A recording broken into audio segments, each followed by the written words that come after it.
Este programa é livre para todos os públicos. O Senhor esteja convosco. Ele está no meio de nós. Proclamação do Evangelho de Jesus Cristo segundo Mateus. Glória a vós, Senhor. Naquele tempo, disse Jesus aos seus discípulos: Ouvistes o que foi dito, olho por olho e dente por dente. Eu, porém, vos digo, não enfrenteis quem é malvado. Pelo contrário, se alguém te dá um tapa na face direita, oferece-lhe também a esquerda. Se alguém quiser abrir um processo para tomar a tua túnica, dá-lhe também o manto. Se alguém te forçar a andar 1 quilômetro, caminha 2 com ele. Dá a quem te pedir, e não vires as costas a quem te pede emprestado. Palavra da salvação. Glória a vós, Senhor.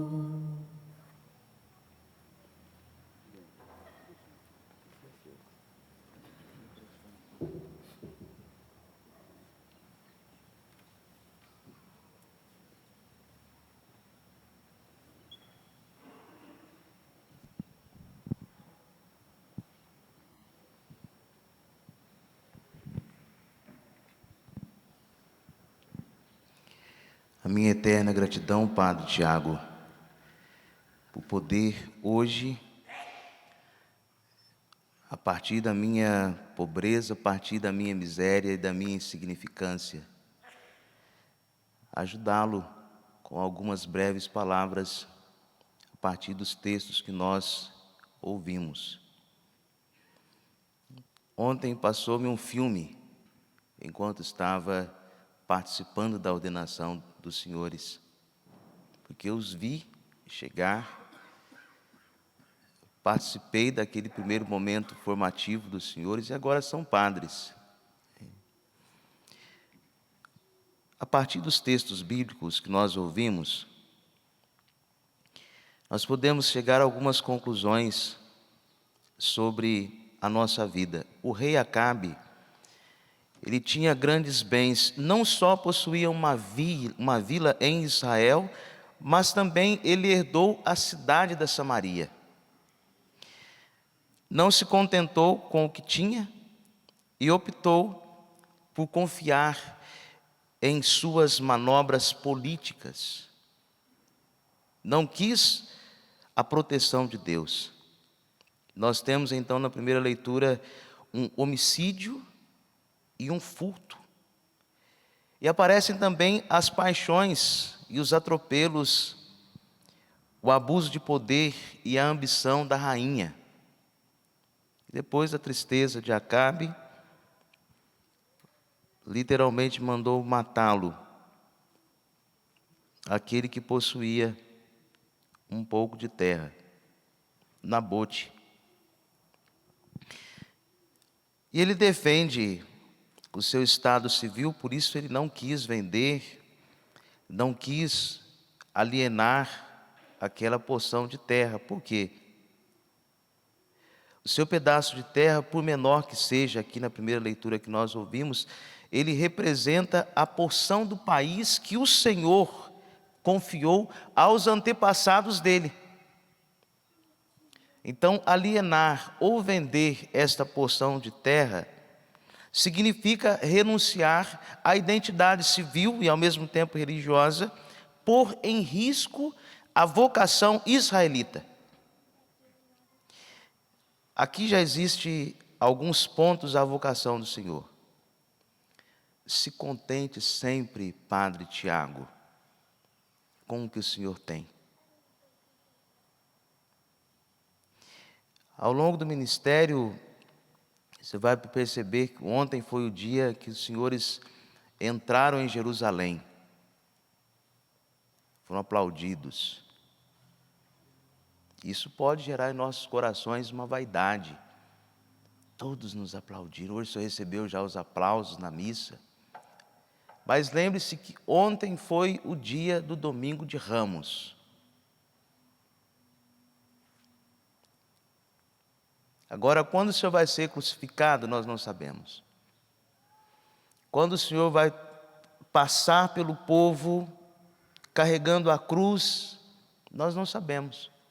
Mas ontem o Senhor entrou, sim, em Jerusalém. As nossas paixões, elas precisam, sim, estar diante dos nossos olhos. Davi disse: o meu pecado está sempre à minha frente. Nós temos as nossas paixões, a paixão e a ambição da rainha apareceram, os atropelos apareceram, pode se preparar, vai aparecer sim. Nem digo de grandes coisas, mas apaixonar-se pelas coisas,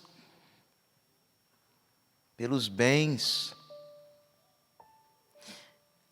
E cuidado com os atropelos, com o abuso de poder, porque hoje o Senhor recebeu o poder de transformar pão no corpo de Cristo. O Senhor recebeu o poder de transformar a vida das pessoas, dizendo: eu te absolvo, eu te batizo. O Senhor recebeu o poder de dizer às pessoas que ninguém separe aquilo que Deus uniu. O Senhor recebeu a graça de dizer às pessoas, quando elas estão na agonia: eu vim rezar pela sua morte. Entregar as pessoas a Deus. O Senhor recebeu ontem o poder de tirar as pessoas do mais profundo do abismo que é o pecado e colocá-las de volta no coração do Pai. Pai das misericórdias, mas cuidado, porque o poder pode sufocá-lo. Uma outra coisa: não se venda. E cuidado para não colocar em risco a vocação do Senhor. O Curadáce, por várias vezes, ele quis sair de Arce para chorar os pecados. O Senhor recebeu ontem a graça de perdoar pecados, mas também de se colocar como um destinatário da misericórdia, para não crucificar as pessoas no confessionário. Confessionário não é o lugar onde nós agimos como aqueles senhores que ditam as leis, as regras, não. Ali o Senhor precisa ser este homem que não coloca em risco a vocação das pessoas, para não matar inocentes. Nós padres corremos o risco de matar inocentes.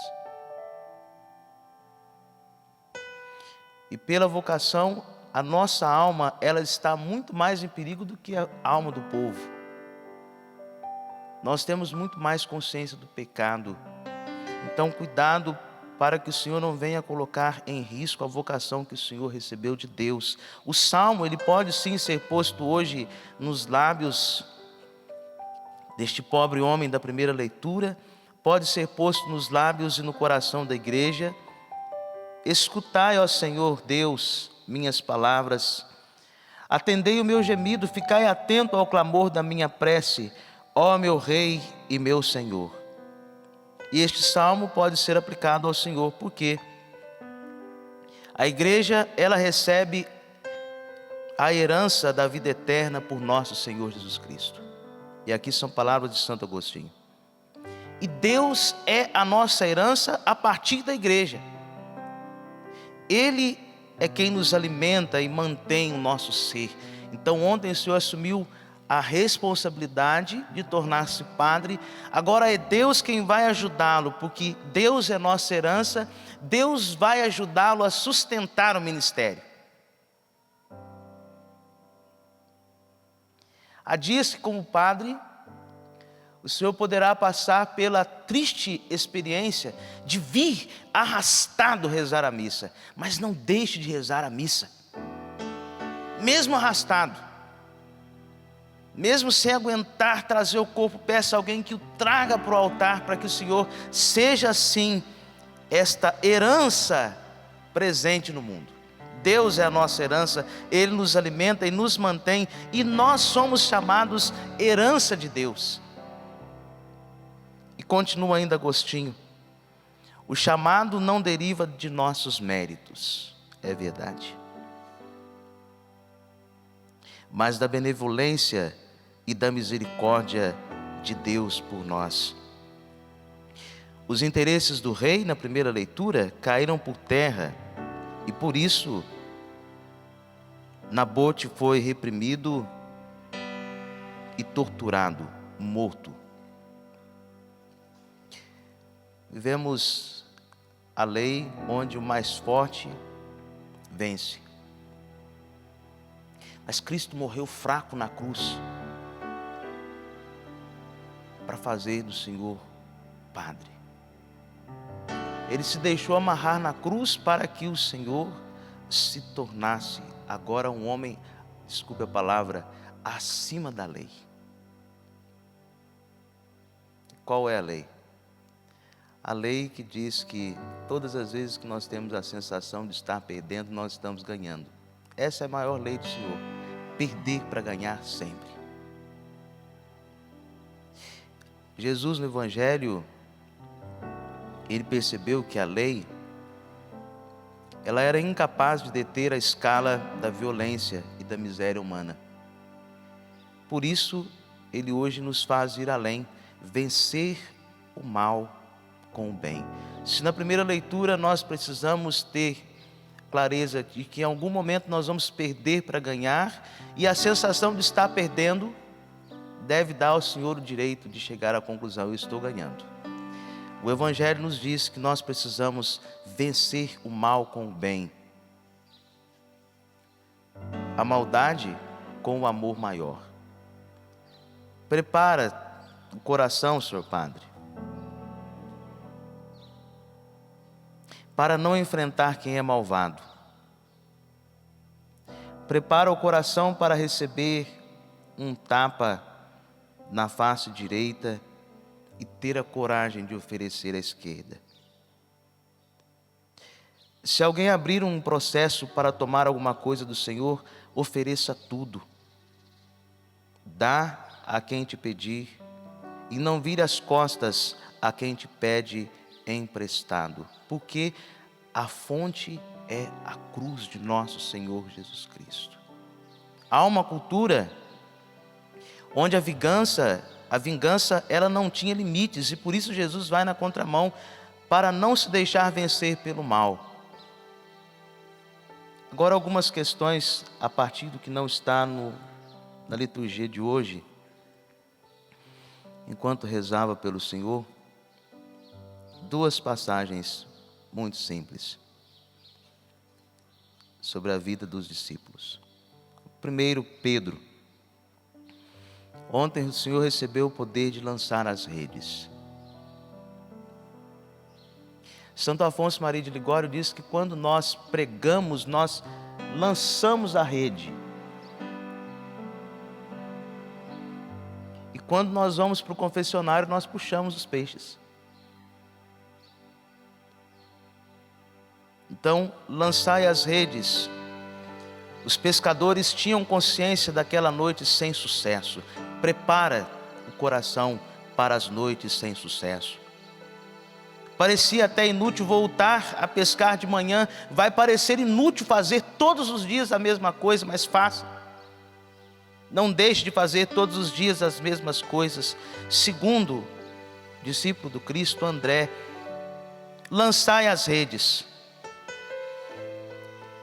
Quando Pedro ele fez um caminho exterior, e quando ele trabalha puxando as redes, ele fez então um percurso que é interior. Então puxar as redes significa fazer um percurso interior. Isso nós aprendemos com Pedro. Agora, André, onde moras? Pergunte a Deus todos os dias, onde o Senhor mora? E Ele lhe dirá, vinde e vereis.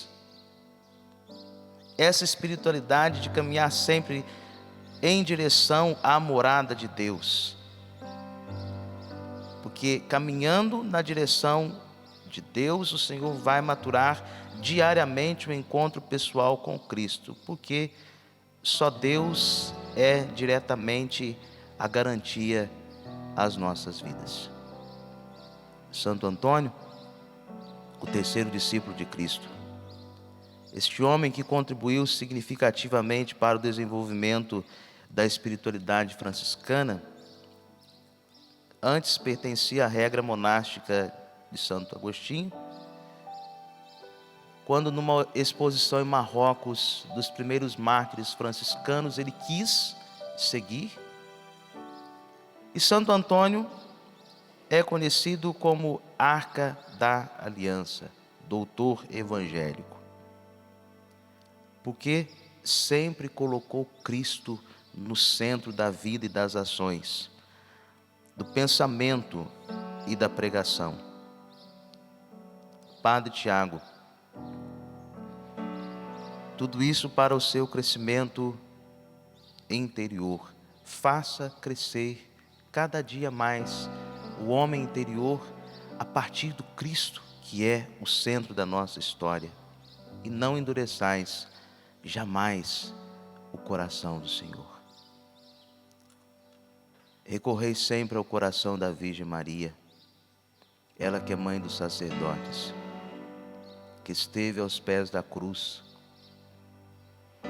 Que ela esteja sempre aos pés da cruz do seu ministério.